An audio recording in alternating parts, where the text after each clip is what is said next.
police dog focused on the teacher's bag, barking repeatedly. She initially dismissed it. However, the principal's examination of the bag revealed a startling discovery that shocked everyone. Here's the account of what occurred. Before we delve into today's story, please leave a comment below indicating your location. And if you enjoy remarkable police dog stories such as this one, be sure to subscribe. You won't want to miss future content. The autumn morning air felt crisp and clean. Officer Rebecca Martinez, known as Becca by her friends and colleagues, drove her patrol car into the visitor parking lot of Lincoln Elementary School. The large brick building, featuring colorful playground equipment and hand-painted murals, appeared welcoming in the early October sunlight. Beside her, Riker, her 3-year-old German Shepherd partner, remained watchful in his specially designed compartment, his dark, intelligent eyes following the children as they entered the school. "Ready for another school demonstration?" Becca asked, reaching back to scratch behind his ears. Riker's tail thumped against the seat, his posture remaining professional despite his obvious excitement. These community outreach events were his favorite assignments. He enjoyed the attention and the occasional treat sneaked to him by an admiring child. As Becca adjusted her crisp Oakland Police Department uniform in the rearview mirror, she felt a surge of pride in their 2 years together. She and Riker had established themselves as one of the department's most respected canine teams. His detection skills were exceptional, his obedience flawless, and the bond between them unwavering. These school demonstrations served a purpose beyond community relations. They offered an opportunity to inspire the next generation. Principal Harrison greeted them at the front entrance, offering a warm and welcoming handshake. Mr. Martinez arrived, stating perfect timing. "The assembly is all set up in the gymnasium." The children had been discussing it constantly all week. Becca trailed after him through hallways displaying student artwork and educational posters. Riker kept his heels perfectly aligned beside her. The gymnasium was filled with the eager conversation of elementary students seated cross-legged on the floor, their teachers positioned carefully around the edges.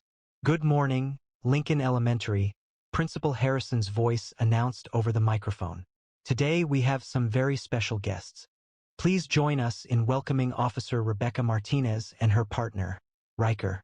The demonstration commenced without issue. Rebecca detailed Riker's training as he executed fundamental obedience commands, drawing expressions of admiration as he accurately retrieved objects and successfully completed a miniature obstacle course. The children watched attentively while Rebecca described how police dogs assist in locating missing individuals and identifying hazardous materials. "Could any teachers volunteer for our scent detection demonstration?" Becca inquired, presenting a training aid, a small canister containing a trace scent intended for demonstrations. Ms. Eleanor Winters, a petite woman with a neat brown bob and wire-rimmed glasses, volunteered among several others. As the respected 4th grade teacher approached, something shifted in Riker's demeanor.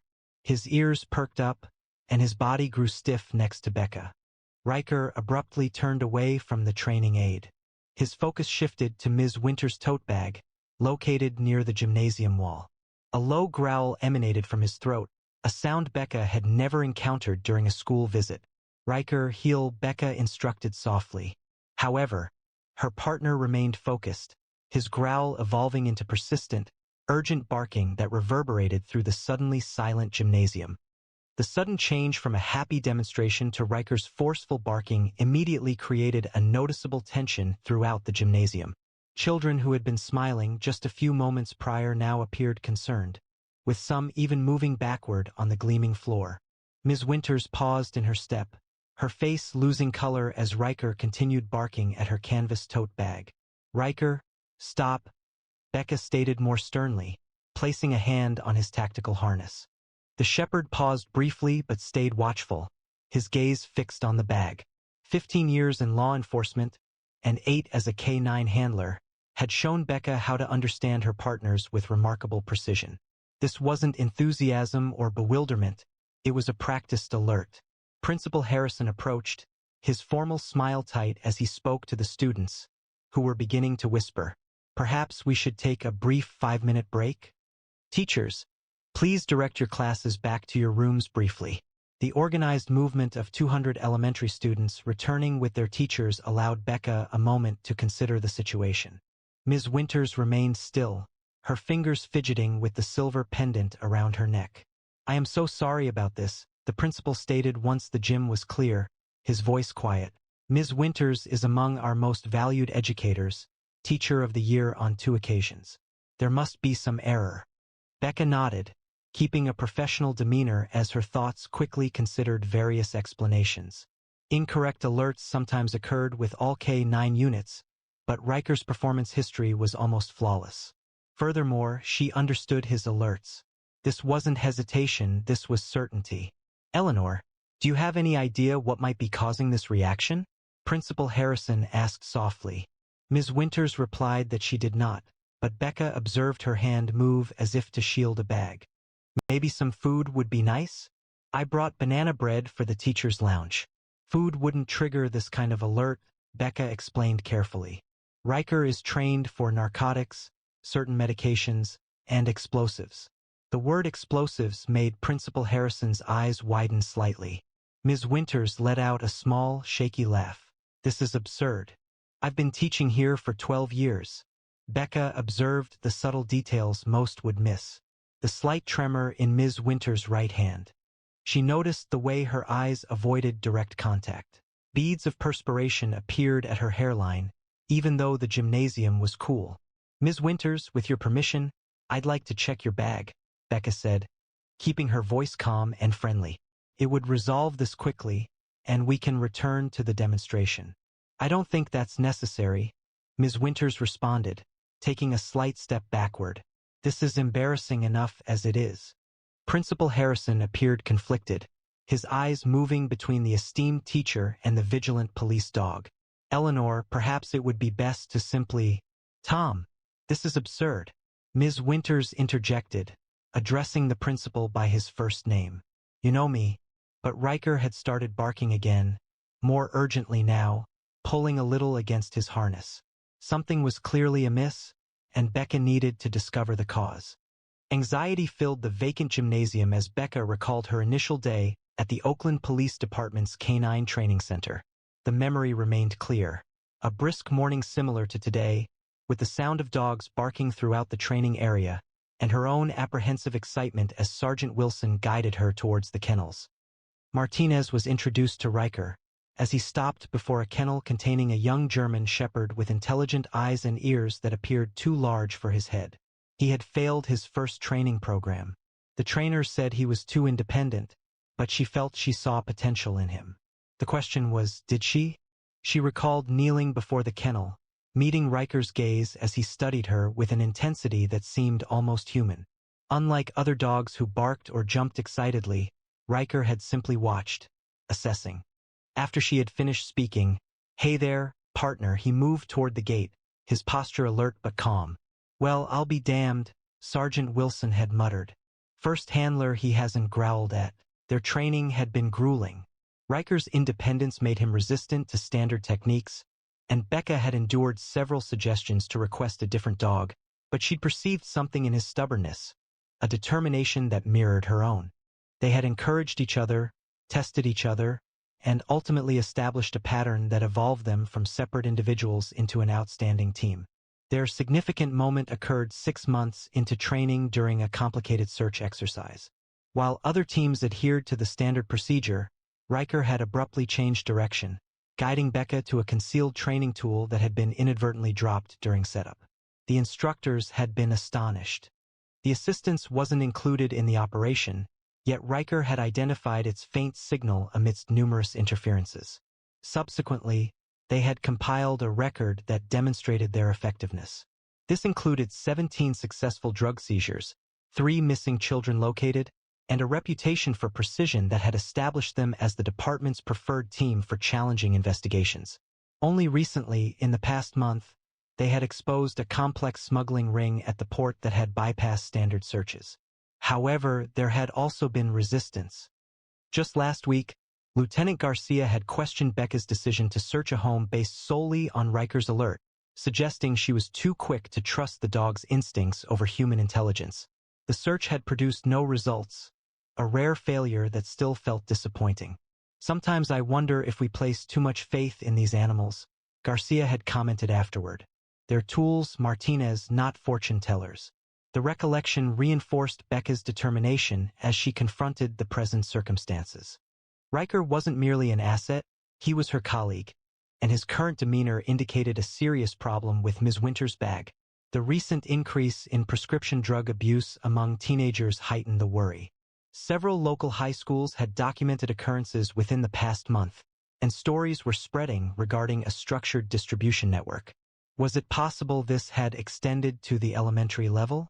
The thought caused her discomfort. Becca steadied herself, concentrating on the current situation, Riker's unwavering vigilance, and Ms. Winter's growing anxiety. Her years of training solidified into a firm conviction. This wasn't an error or chance occurrence. This was Riker acting precisely as he's been taught. Ms. Winter, Becca stated, her voice calm but resolute, I'm going to need to examine that bag. The teacher held her tote more tightly. This is entirely unwarranted and humiliating. I have personal items inside.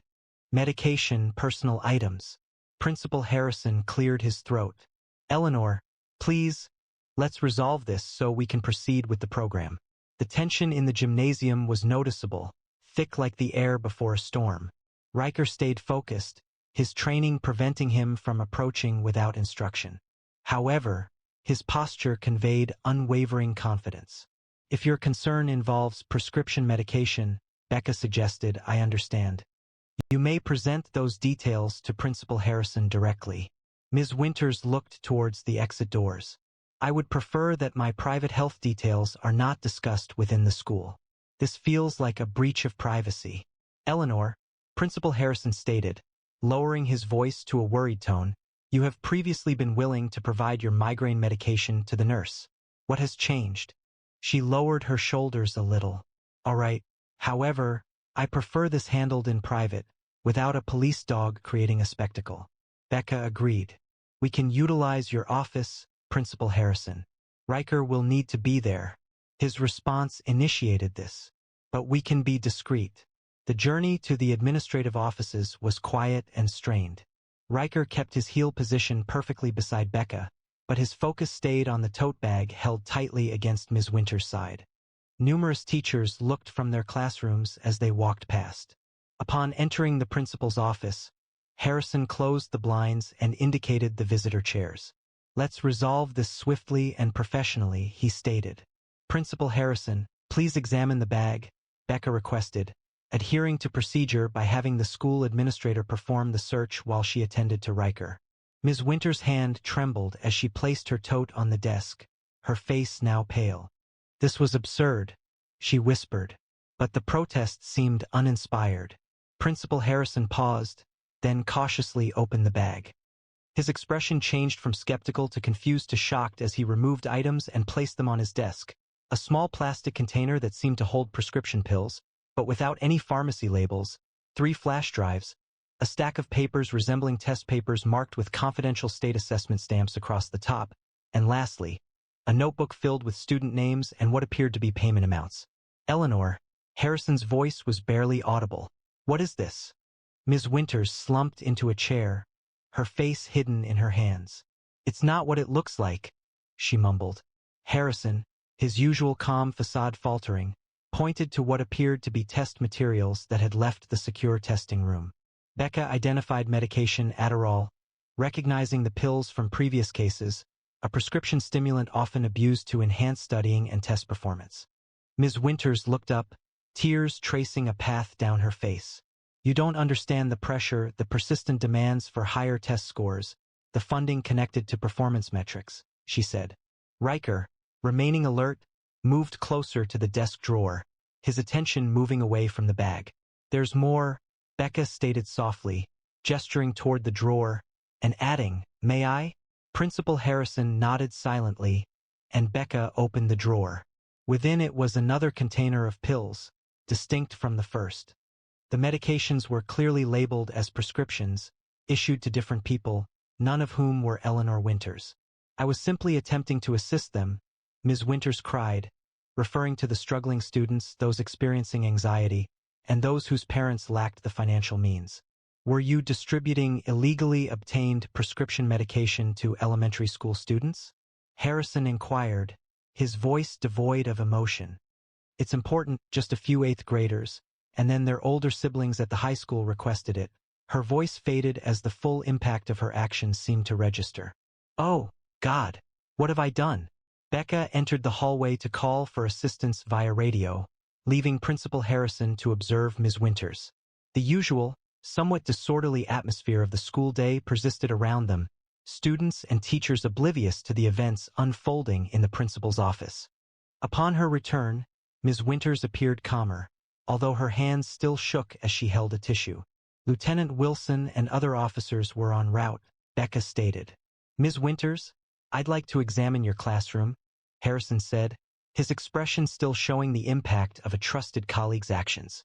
According to our findings, Becca responded, observing Ms. Winters visibly withdrawing into her seat. Riker is still suggesting the possibility of more. 20 minutes elapsed before Lieutenant Wilson arrived, accompanied by 2 other officers. The school's hallways were swiftly evacuated, and a focus team proceeded to Ms. Winters' 4th grade classroom.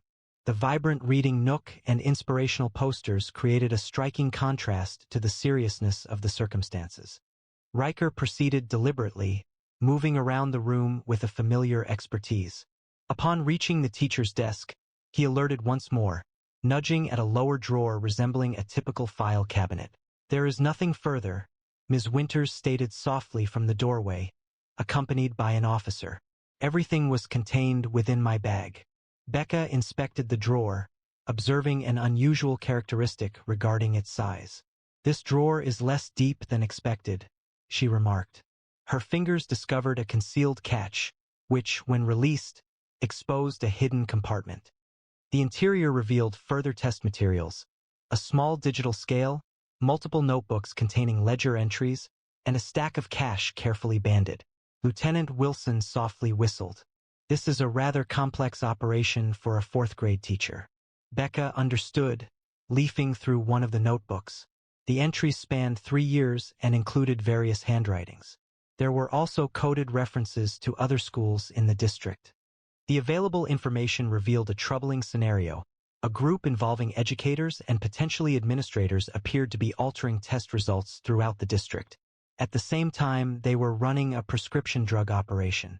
Medications were being given to students with assurances of improved focus and exam results, fostering a pattern of reliance and academic misconduct.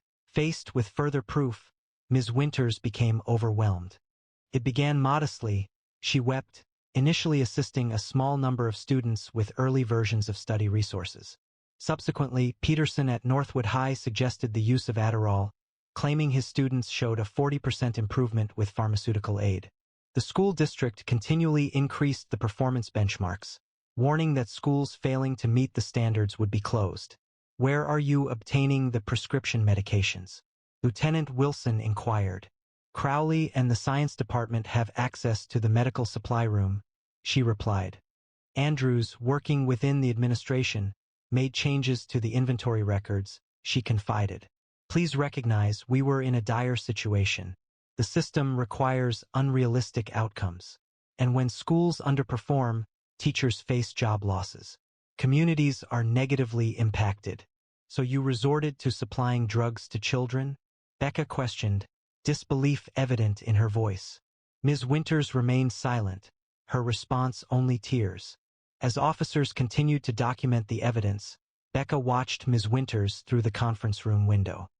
The teacher, formerly held in high regard, now sat slumped at the table, responding to Lieutenant Wilson's questions amidst tears. The woman's decline was remarkable in its speed, shifting from a valued educator to someone accused of a crime within a few hours. Becca's thoughts turned to Ms. Winters' personnel file, which Principal Harrison had provided while they waited for the search warrant. Eleanor Winters, 43, had grown up in Oakland's struggling East Side. Despite significant challenges, she obtained a teaching degree and returned to serve her community. Her initial performance reviews were filled with commendations for her commitment to students facing adversity. What became of the hopeful young teacher? The narrative unfolded gradually through Ms. Winters' confession. 5 years ago, the school district introduced new standardized testing requirements directly linked to school funding. Lincoln Elementary, serving a predominantly working-class neighborhood, had faced challenges in meeting increasingly demanding metrics. "You can't fully grasp what it's like," Ms. Winters had explained, her voice filled with a sense of exhaustion. "We are evaluated solely on test scores, without consideration for whether children are genuinely learning or developing." Last year, the school received notification that if scores didn't improve by 15%, the school would be closed and students would be reassigned to Central Heights.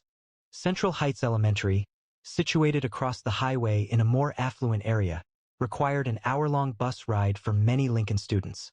The closure would have been devastating for working parents who depended on after-school programs and local support networks.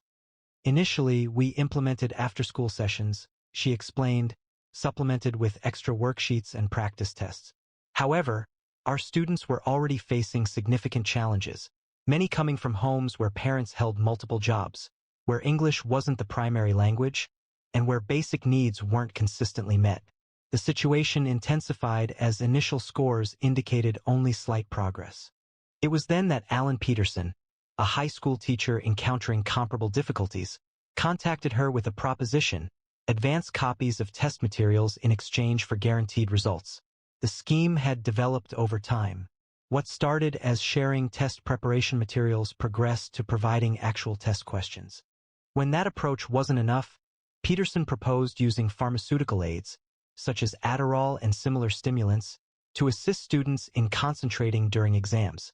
Initially, scores increased by 22%, Ms. Winters had confessed. "The district lauded us as an example of educational reform. Parents felt reassured that their children would not be transported across town. Teachers retained their positions." What Ms. Winters had not foreseen was the rapid escalation of the program beyond her ability to manage. Several other schools experiencing difficulties sought similar assistance.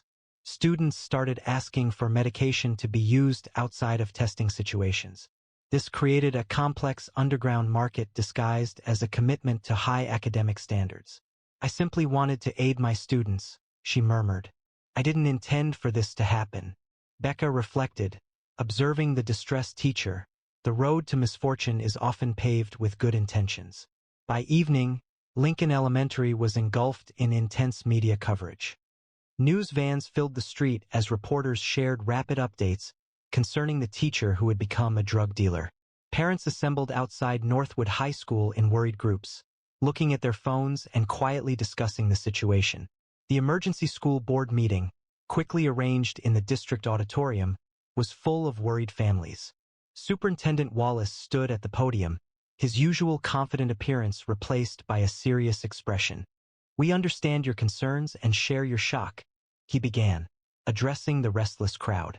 "The actions of Ms. Winters and potentially others represent a profound betrayal of trust, but I want to assure you that we are cooperating fully with law enforcement and taking immediate steps to address the situation." These steps had already begun. Peterson from the high school and 3 other educators implicated in Ms. Winters' confession have been placed on administrative leave pending investigation. A comprehensive review of the district's standardized testing protocols was in progress. Grief counselors would be accessible to students at all impacted schools beginning tomorrow.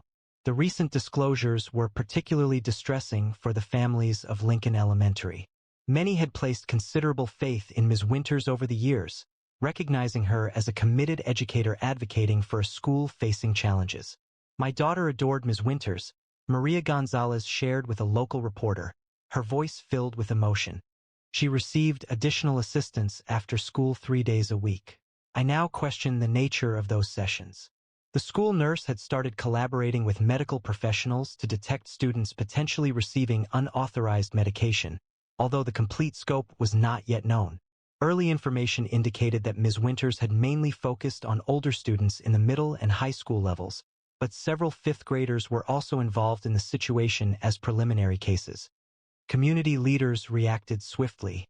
Councilmember Jenkins declared an emergency review of the district's performance metrics and funding formulas, and a local pharmaceutical company volunteered to sponsor drug awareness programs. Parent-teacher groups established support sessions to assist families in dealing with the disappointment. For Becca, observing the community's response evoked a range of feelings. The system that had placed pressure on Ms. Winters, despite the lack of justification for her reaction, largely remained unchanged. The same metrics, the same funding challenges, the same inequities would persist in schools such as Lincoln Elementary even after the scandal receded from public attention. How many more are there? Lieutenant Wilson mused, observing parents entering the auditorium. Educators who began with positive intentions but then violated boundaries they hadn't anticipated. The question remained unanswered, yet deeply troubling. The parking lot was dark and empty, the school long deserted, when Becca remained in her patrol car. Riker slept beside her, his duties for the day finished. His keen observation had uncovered a case that would probably extend far past Lincoln Elementary. She reached out to pet his fur, sensing his even breathing. "You did well today, partner," she whispered. "Really well." Riker opened one eye, responding to her praise with a quiet thump of his tail against the seat before returning to his rest. His absolute confidence in his abilities, his consistent focus on the job, were lessons Becca often thought about during her career. The radio was silent, the paperwork finished for now. During these calm moments between cases, doubt sometimes appeared. This isn't about Riker's capabilities, but rather about the systems they operated within, the complexities of human motivations, and the ambiguous situations their work often exposed. Ms. Winters wasn't a hardened criminal, at least not in the typical understanding of the term. She was an educator who had lost direction, who had eroded her ethical principles one incremental step at a time until she discovered herself on the opposite side of a boundary she'd previously considered inviolable. How many others existed, making comparable decisions, facing comparable pressures? Becca recalled her own difficulties as a new officer. The incentives to take shortcuts, to disregard issues for the perceived greater benefit. The pledge she'd made had steered her through those moments of uncertainty, just as Riker's training guided him through distractions and false trails. The contrast wasn't lost on her. An animal had demonstrated more defined ethical limits than a highly educated professional. Riker showed no interest in school budgets, performance metrics, or career advancement. His focus was on fulfilling the duties he's been trained for, cherishing the partnership they've cultivated, and upholding the straightforward distinction between right and wrong, a clarity humans frequently obscured with justifications. "Must be nice," Becca murmured, gently scratching behind his ears, observing his simplified view of the world. Their partnership had been established upon a foundation of trust, her faith in his instincts, his reliance on her guidance. Whenever confidence diminished, when personal reservations or political considerations or expediency became factors, the mission was compromised. The current day had emphatically underscored that understanding. Her phone vibrated with a message from Captain Reynolds. "Excellent work today. 5 additional arrests resulted from Winters' intelligence. This case will continue to broaden." Becca started the engine, glancing in her rearview mirror as Riker sat up, immediately vigilant. Despite the intricate challenges present in the continuing investigation, and regardless of the systemic shortcomings that had led to this circumstance, their course of action remained straightforward. Adhere to the evidence, rely on the training, safeguard those in need. Certain days, that straightforwardness proved sufficient. The morning sun reflected off the recently installed sign at Lincoln Elementary, proclaiming education through integrity. Principal Harrison stood beneath it, welcoming students with refreshed vigor as they entered the building for the spring semester. From their patrol car, Becca and Riker observed, having just finished their monthly visit, a new tradition that started unexpectedly. What had initially been a standard demonstration transformed into a recurring community engagement program, with Riker now quite well known among the students. A young girl with bright beads in her braids, Officer Becca, stepped away from the group, hurrying to meet them. "Is Riker coming to our class today?" Ms. Jimenez, the newly hired 4th grade teacher, smiled apologetically regarding her energetic student. "He certainly is," Becca confirmed, observing Riker's tail wagging a little at the acknowledgement. "However, recall our discussion. He's working, not playing," Zoe stated earnestly. "We are only allowed to pet him when you give permission." The investigation that commenced with Riker's alert had extended considerably beyond Lincoln Elementary. 17 educators throughout the district were ultimately involved in what the media called the achievement ring. This scandal resulted in the superintendent's resignation and a full revision of the district's performance evaluation metrics. Most significantly, it initiated a national discussion concerning the challenges confronting schools in underserved communities and the potentially harmful effects of funding exclusively based on standardized test scores. Ms. Winters had entered a guilty plea to several charges, including the distribution of controlled substances to minors, theft of test materials, and academic fraud. Her assistance resulted in a lessened sentence of 7 years, with a potential parole opportunity after 4, although her teaching career had concluded. Within the school, signs of transformation were apparent. The Testing Achievement Center had been renamed the Student Support Hub, now focusing on individualized learning assistance instead of test preparation. Parent volunteers managed a new after-school program. Funding from a grant provided by a local tech company supported comprehensive mental health services. "We're prioritizing genuine learning again," Principal Harrison said to Becca as they walked toward the assembly hall. "Test scores are important, but they don't represent the sole definition of success." The quarterly awards ceremony acknowledged progress in areas including academic growth, community service, and perseverance through challenges. The applause was thunderous as Becca and Riker were called to the stage. Officer Martinez and Riker conveyed an important lesson to the assembled students. Harrison stated, "Integrity isn't simply about adhering to rules, it's about acting ethically, even when facing challenges." While Riker performed a brief demonstration of his search skills, locating hidden training aids throughout the auditorium to the children's delight, Becca considered the changes initiated by One Alert Dog. Changes were underway, with priorities being reassessed and vulnerabilities being handled. Subsequently, as they got ready to depart, Lieutenant Wilson found them in the parking lot. "That press conference you gave last month gained national attention," he told her. "3 other districts have asked for our K-9 units to assess their testing facilities. They are referring to this as preventative measures."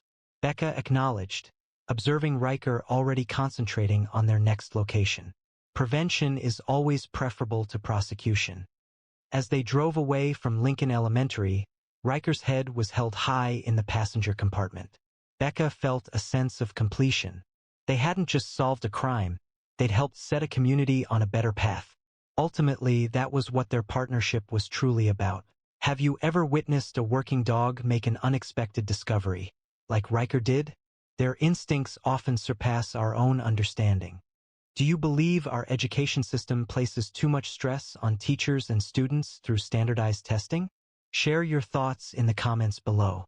If you enjoyed Riker and Officer Martinez's story, please subscribe and enable notifications by clicking the bell icon to stay updated on our daily K-9 tales. Share this video with anyone who appreciates these incredible working dogs. Don't miss our previous stories, currently displayed on your screen. Until our next episode, see you tomorrow, same time, with another extraordinary K-9 hero story. The police dog halted abruptly in the dark alley, refusing to proceed. His handler had never observed him behaving in this manner, but when backup arrived and revealed the truth, every officer was left shaken. Here's what transpired. Now, before we delve into today's story, please leave a comment below indicating where in the world you're watching from. And if you enjoy remarkable police dog stories like this one, be sure to click that subscribe button. You won't want to miss what's coming next. A gentle rain fell across Portland's Northwest District, covering the cobblestone streets in a glistening sheen that reflected the faint light of century-old street lamps. Officer Michael Reeves tugged at the collar of his police raincoat, the department patch on his shoulder dampened by the continuous drizzle. Alongside him, Axel, his 4-year partner and German Shepherd K-9 officer, moved quietly through the night, his black and tan coat appearing unaffected by the weather. "Quiet night, huh, buddy?" Michael said, observing as Axel's ears twitched, continuously registering the urban soundscape of faraway traffic, the infrequent late-night pedestrian, and the rustle of rain against brick walls. 8 years on the force had shown Michael that beauty frequently masked danger, particularly in the twisting alleys located between Portland's celebrated buildings. Axel proceeded with military precision, each step calculated yet smooth, his training apparent in every motion. The shepherd's amber eyes surveyed their surroundings with a keen intelligence that occasionally made Michael question just how much his partner truly understood. K9-5, this is dispatch. We've got reports of suspicious activity near Westmore and Caldwell. The caller mentioned unusual noises from the historic district, possibly from behind the old Harrington building. Michael activated his radio. Dispatch, K9-5 responding. We are 2 blocks away. We will investigate. Probably just the usual, Michael said to Axel, his voice low. Someone taking shelter from the rain. Maybe some teenagers thinking they found a good spot to hang out. Portland's historic district was full of recessed doorways and forgotten maintenance alleys that regularly attracted both the homeless and thrill-seeking youths. As they neared the Harrington building, a restored brick structure dating back to the 1890s, Michael directed his flashlight beam across the building's exterior. Let's check the back, he proposed, turning towards the service alley located behind the row of historic buildings. At that moment, everything shifted. Axel's demeanor instantly changed. The easy, assured walk disappeared, superseded by tense readiness. His ears moved forward, his tail became straight, and every muscle in his strong body tightened noticeably under his damp fur. Michael had observed his partner signaling the presence of suspects, drugs, and weapons before, but this felt unusual. There was no sign of eagerness or the expectation that usually came with a positive discovery. What is it, boy? Michael asked, quickly checking their surroundings for danger. Axel made no barking or whining sounds. He remained focused on the alley entrance, a quiet growl vibrating in his chest. The shepherd's actions caused a wave of unease to ripple through Michael, unrelated to the rain wetting his collar. Dispatch K9-5. Michael spoke into his radio, the tightness in his voice evident. We're at the alley off Westmore, behind the Harrington building. Something feels amiss. Axel is displaying atypical behavior, requesting another unit to help investigate the situation. The usually reliable dog took a cautious step backward, leaning against Michael's leg, a behavior he'd never displayed previously. In 4 years of confronting armed suspects, entering burning buildings, and traversing disaster scenes, Michael had never witnessed his partner show fear. The alley extended before them, resembling a tight canyon, bordered by the imposing brick walls of buildings erected in a different century. Metal fire escapes angled downwards along the building's walls, their stairs reflecting the faint light with a wet sheen. Michael's flashlight appeared to be absorbed by the surrounding darkness, failing to cut through it. Axel, move forward, Michael ordered, his voice steady despite his rising apprehension. For the initial time in their collaboration, Axel paused before responding to a direct instruction. The shepherd advanced 2 hesitant steps into the alley, then halted abruptly, exhibiting not the watchful readiness of a dog sensing drugs or bombs, nor the defensive posture of one confronting danger. This was a wholly different reaction. Axel remained still, his form tense, his gaze fixed on something in the distance that Michael couldn't perceive. Michael recalled their training sessions at the academy. The instructor's words resonated in his thoughts. Dogs possess an ability to perceive not only what exists but also what is amiss, demonstrating a perceptive capacity that surpasses human comprehension. Should your K9 partner display behavior you have not previously observed, be vigilant. It could potentially save your life. Dispatch requesting immediate backup at my location. K9 is exhibiting unprecedented behavior. Something's very wrong here. Copy that. K95. Units 12 and 17 are responding. ETA 4 minutes. The sound of boots impacting puddles signaled the arrival of backup. Raindrops clung to officers Layla Torres and Keith Mercer as they stepped forward, their tactical flashlights illuminating the gloom. What's the situation, Reeves? Torres inquired, her hand naturally positioned on her holstered weapon as she surveyed the alley. It's Axel, Michael responded, indicating his motionless partner. We were answering the suspicious activity report when he simply halted. He won't advance, he won't go back. I've never witnessed him behaving this way. Mercer's eyebrows lifted in disbelief. We hurried here because your dog became startled? Could have been anything, another animal, an unusual odor. It's impossible to say. That's the point, Michael stated directly. Axel doesn't become startled. Not by animals, not by suspects, not by anything we've seen before.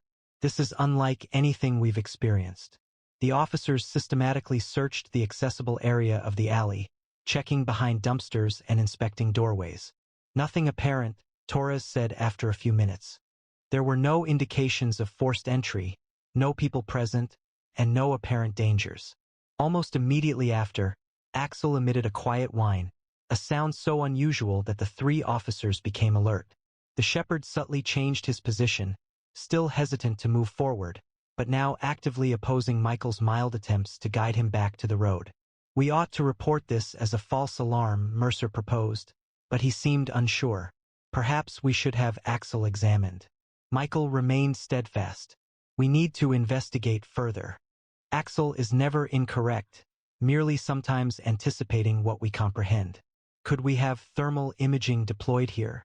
The thermal imaging unit was received by Officer Dawson, the department's technology specialist. Rain fell on the equipment's protective case as he meticulously assembled it near their patrol vehicles. You're fortunate I was already in the field, Dawson stated, while calibrating the device. What precisely are we searching for? Anything unusual? Michael asked, looking back at Axel, who stayed in the same motionless state. He listed possibilities: people concealing themselves, surprising heat signatures, structural irregularities, anything that could account for Axel's reaction. Dawson agreed, lifting the thermal viewer to survey the alley. That's strange, he said softly, modifying the device's settings. I'm detecting cold areas alternating with warm areas further into the alley, which isn't typical heat distribution. The three officers proceeded cautiously, with Dawson consistently observing the thermal imaging device. Approximately 60 feet into the alley, the scanner detected a notable temperature difference close to the ground. At that point, Dawson indicated a section of wall partly hidden by a dumpster. He noted that area displayed an unusual thermal pattern, showing cold spots that were unexpected. Michael then shone his flashlight to the spot Dawson had shown. Initially, it seemed like a standard section of the building's foundation. However, a more careful look showed slight variations. The bricks didn't align with the primary wall's design, and a narrow line indicated what seemed to be a maintenance entrance. That's not documented in any of the building plans I've reviewed, Mercer stated, shifting the dumpster to gain a clearer perspective. And look at this. The beam of his flashlight revealed new scuff marks on the ground, indicating the recent movement of the large dumpster. The maintenance door's lock displayed indications of being forced, and the settled dust had been disrupted. Michael noticed something additional. A small symbol was etched into the metal frame of the door. It wasn't graffiti, but rather a carefully and deliberately created design. A circle encompassed a stylized eye with emanating lines. We need to document this, he stated, taking photos with his department-issued phone, and to call in additional units. Dispatch, we've located a concealed entrance showing signs of recent activity, requesting Detective Division and additional backup for further investigation. Copy that, Unit 17. Detective Division notified. Be advised, Detective Wright is responding personally. Detective Marcus Wright arrived 20 minutes later, his weathered face serious beneath the brim of a rain-speckled fedora. Wright, at the age of 53, held legendary status within the department. His 25 years of experience had fostered a nearly uncanny knack for linking seemingly unrelated pieces of evidence. I've witnessed this previously, Wright stated softly, gesturing above the carving without making contact. 3 cases within the past year, all related to trafficking activities. These are highly developed operations. The warrants have been approved. We are proceeding with complete tactical authorization. Drawing on patterns from comparable operations, this entrance probably connects to a tunnel system situated under the historic district. Several of these buildings originate from the 1890s, and the subterranean network was substantial, largely lost to memory until criminals located it again. The maintenance door gave way to specialized entry tools, exposing a confined stairwell leading downwards into darkness. A stale odor of aged brick and motionless air rose from below. Wright instructed Reeves, your partner remains here with Torres. Given his reaction, he added, I don't want to risk He was interrupted by Axel's sudden movement. After almost an hour of complete immobility, the shepherd padded forward, pausing at the entrance to the stairwell. His earlier fear appeared transformed into determined purpose. "I believe he wants to lead," Michael said, surprised by the change. Wright considered this. "Your call, officer. You know your partner best." The initial descent was spearheaded by Axel, with Michael, Wright, and 4 other officers following. Their flashlights revealed a passage that had undergone recent renovations.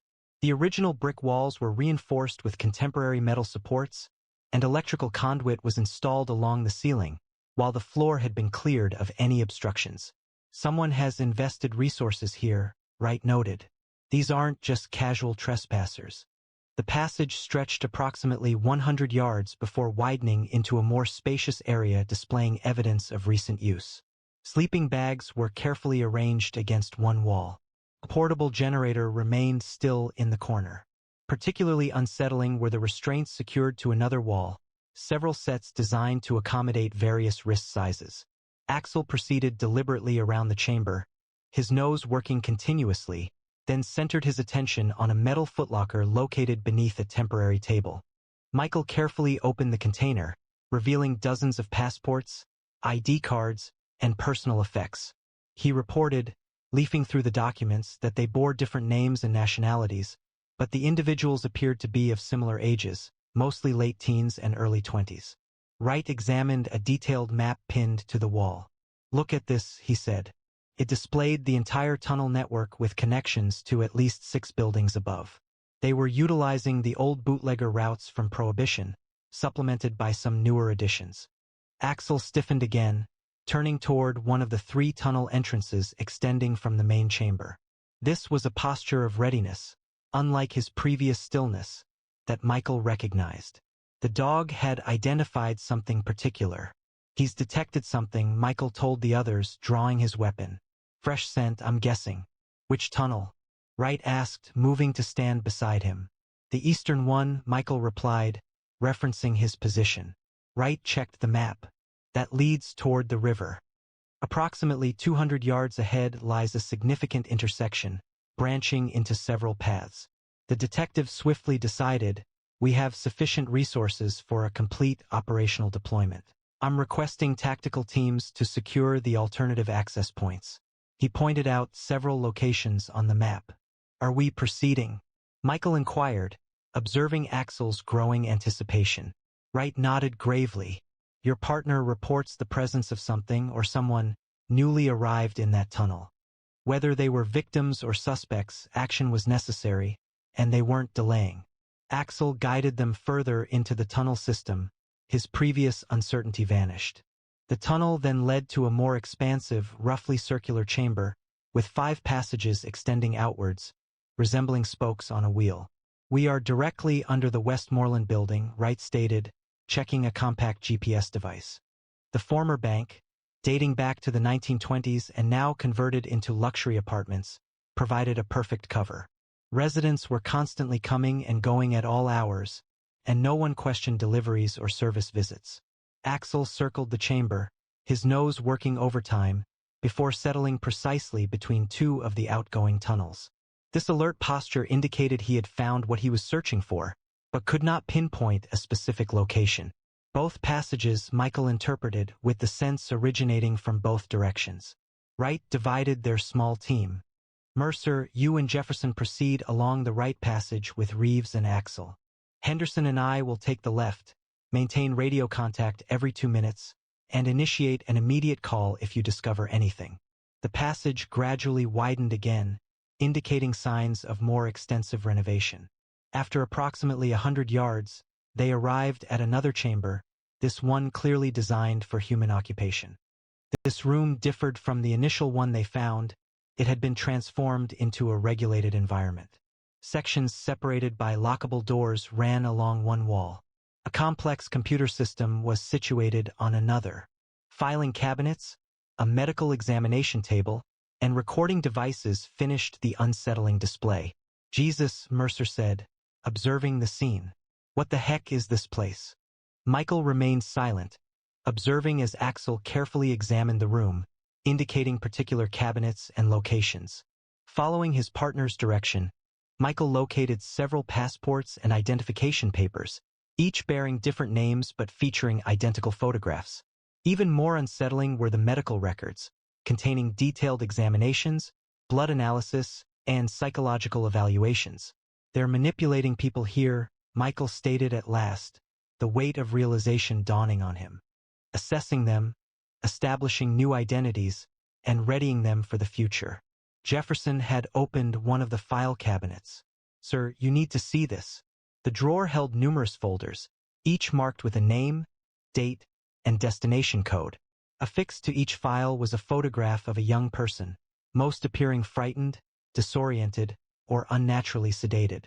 "This isn't just trafficking," Wright stated from the doorway, having rejoined them after exploring the other passage. "This was a complex operation." He displayed a leather-bound journal. Financial records were discovered in the other chamber, revealing millions of dollars in transactions. Axel persisted in his careful examination of the chamber, finally settling in front of a metal door located at the far end of the room. Another guarded location. This door differed from those previously found. It was heavier, secured with a modern electronic lock instead of a traditional deadbolt. "There are people behind that door," Michael said, moving to join his partner. Wright examined the lock system. "High-end security. They're keeping something valuable in there." "Or someone," Mercer added. The detective pulled a specialized electronic bypass tool from his tactical vest. "Standard override should work. Everyone ready? We don't know what's on the other side." Weapons drawn, the officers positioned themselves as Wright bypassed the security system. With a pneumatic hiss, the substantial door swung open, presenting a striking difference from the functional areas seen before. The room beyond enjoyed climate control and featured costly leather sofas, antique rugs, and modern artwork. A bar was situated in one corner, filled with high-end spirits. A large window seemed to dominate one wall, although the area visible through it was presently unlit. Wright approached a control panel located close to the viewing window. It wasn't a club, it was an auction house. He activated a button, revealing the space beyond the glass. The connected room held a small stage, encircled by theater-style seating accommodating roughly 20 people. Multiple camera angles were covered by mounted cameras, and a podium was positioned at the stage's center. "They're selling them," Michael stated, the words tasting like bile in his mouth, "selling people to the highest bidder." Axel maintained his alert posture. Without a doubt, his focus had heightened, his gaze moving from the auction room to a second door located at the far end of the VIP lounge. This second door opened into a hallway containing 6 rooms extending from it. Each room was compact, furnished with just a bed and minimal amenities. 5 remained unoccupied, but the 6th, "Call medical now," Michael instructed as he stepped into the last room. 3 people rested on thin mattresses, 2 young women and a boy who appeared to be no older than 14. All were unconscious, but alive, with intravenous lines connected to their arms from medical bags suspended on portable stands. "Sedated," Wright observed, verifying one woman's pulse. The pulse was strong and steady. They would remain under sedation until transport or, he looked back towards the auction room, his expression tightening, until they were sold. Michael heard updates from the tactical teams through his radio, as they secured additional access points within the underground network. Early information showed that at least 2 suspects were caught attempting to escape via a service exit 4 blocks away. The medical team had just reached the 3 victims to provide care, when Axel abruptly stood up, fur bristling. This was not his warning for discovering evidence or even sensing a concealed individual. This served as the initial response, a consequence of an urgent danger. Prior to any action, Axel rapidly entered an unmapped tunnel, his speed requiring Michael to run to maintain visual contact. "Axel, wait," he called, drawing his weapon while running. Correct, potential suspects were in motion. The tunnel made a sharp turn, dividing into smaller passages that indicated recent activity. Michael listened for Mercer and Wright's footsteps as they followed, the sounds bouncing off the walls of the underground maze, but his attention stayed fixed on Axel's quickly fading figure in front. The shepherd moved through the twisting passages with steadfast confidence, making turns without pause. Ahead, Axel's barking resonated back to them, shifting from the controlled quiet of tracking to the sharp warning that indicated he had trapped his target. The passage ended with a rough wooden staircase ascending to a trapdoor. Axel stood at the foot of the stairs, intently observing the ceiling, barking with great force. The trapdoor above them moved slightly, revealing a narrow beam of faint light around its perimeter. Axel's barking grew louder. Rather than opening completely, the trapdoor shut abruptly, accompanied by the noise of a substantial object being pulled across its surface from above. The sound of hurried footsteps faded, accompanied by worried voices. "They're running." Michael began climbing the stairs, but Wright seized his arm. "Wait," he cautioned. "They could be setting a trap." Simultaneously, a quiet electronic beep came from above, followed by the noticeable hiss of gas being emitted. "Back," Wright commanded. "Everyone evacuate this area. Immediately." They retreated, just as a poisonous cloud started to leak through the spaces around the trapdoor. Axel guided them to a point 30 yards behind, where the air was still clean. "CS gas likely," Wright stated. "They're attempting to impede our progress." Jefferson's radio emitted static. The perimeter team was reporting activity at the Sentinel building. 2 suspects were observed leaving through the loading dock, proceeding east on foot. Michael, without awaiting verification, followed his partner, relying on Axel's judgment instead of conventional reasoning. The constricted passage appeared to twist unexpectedly, scarcely wide enough for the officers to pass through in sections, yet it kept a consistent diagonal path. "Clever dog," Wright observed as they reached a broader passage that rose sharply upward. "This has to be an original bootlegger route, not documented on any of the current maps." The passage ended at a corroded iron ladder, leading to a round hatch above. Michael ascended first, exerting force against the substantial cover. The mechanism resisted briefly before yielding with a groan of protest, exposing the interior of what appeared to be an abandoned mechanical room. "We're in the basement of Arlington Place," he reported back, recognizing the distinctive marble flooring visible through a partially open door that's directly across from the Sentinel building.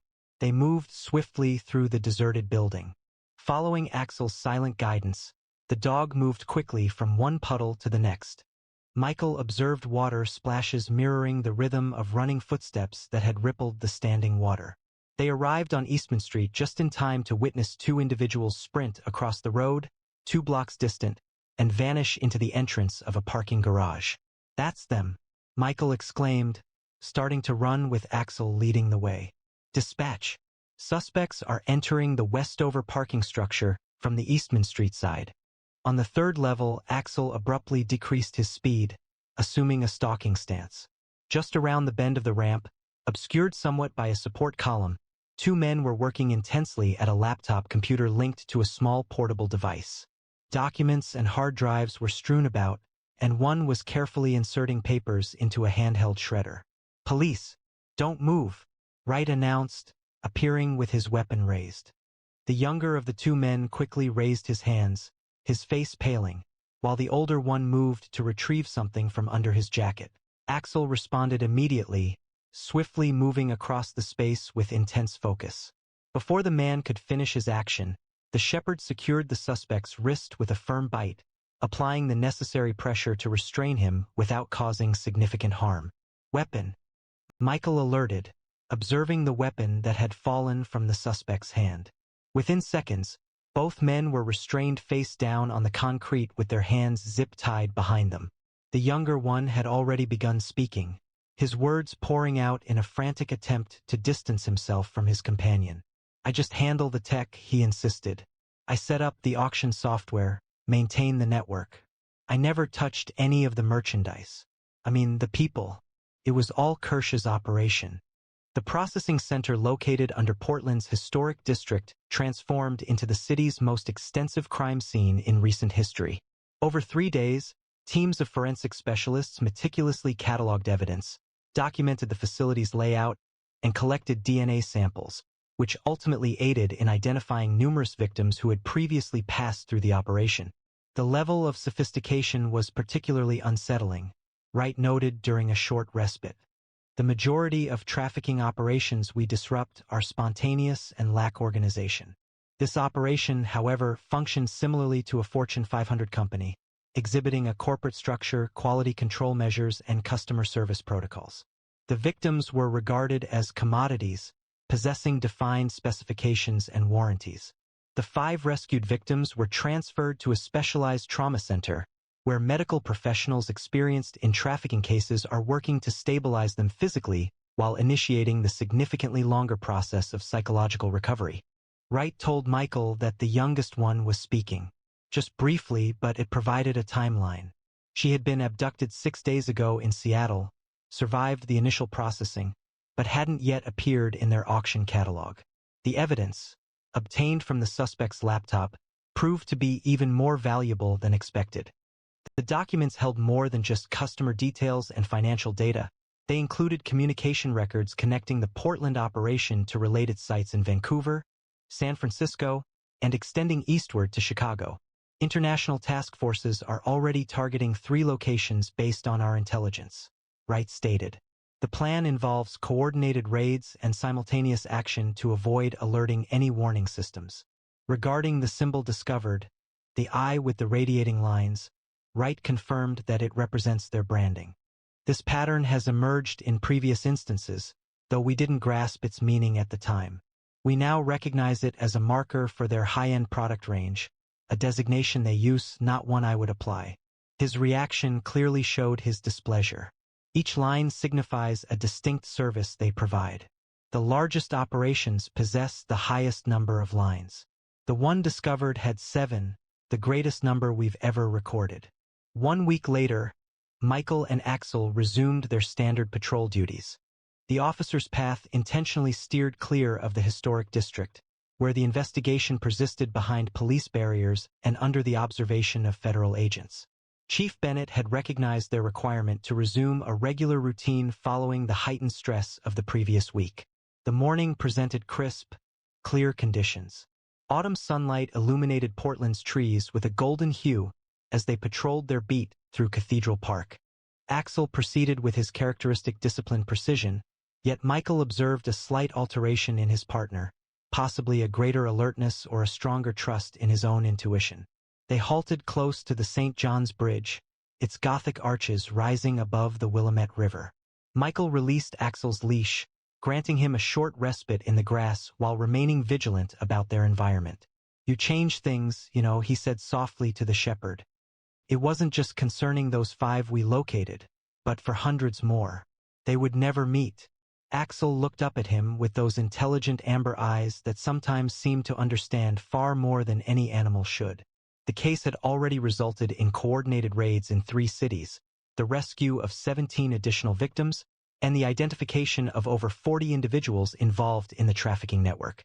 Yesterday, Wright had informed me that the International Task Force was planning operations in 6 countries, utilizing evidence obtained from the Portland facility. It was all a consequence of my intervention in that alley, Michael reflected, observing as Axel's ears rotated to follow a passing jogger. It stemmed from my recognizing something amiss and choosing to speak out. Continuing their patrol, Michael reflected on the remarkable connection that has grown between humans and dogs throughout millennia of evolution. What insights from the past understood the value in these animals, not solely as hunters or guardians, but as companions capable of noticing details that humans might overlook. Have you ever felt that an animal perceived something beyond your own awareness? How do dogs such as Axel seem to detect threats that humans miss? We welcome your stories and opinions in the comments below. Do you think the connection between canine officers and their handlers extends past training, potentially reaching a level beyond our complete understanding? Please share your thoughts with our community. If this story of Axel's extraordinary discovery moved you, don't forget to subscribe and turn on notifications so you never miss another tale of remarkable canine heroes. Share this video with anyone who appreciates the incredible capabilities of working dogs and the special humans who partner with them. Check out our previous canine stories appearing on your screen now, and we'll see you again tomorrow at the same time with another brand new video.